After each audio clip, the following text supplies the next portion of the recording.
Bismillahirrahmanirrahim. Alhamdulillah pada malam ini kita melaksanakan buka puasa bersama Bang Akmal Daud, penggiat sosial yang ada di Aceh Utara.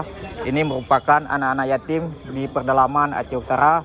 Semoga dengan adanya kegiatan ini bisa menciptakan keharmonisan bersama anak yatim dan mereka bisa memiliki makna mempunyai orang tua, sehingga dalam kegiatan ini berjalan dengan sukses. Terima kasih kepada hamba Allah dan para donatur dimanapun berada. Wabillahi taufiq hidayah. Assalamualaikum warahmatullahi wabarakatuh.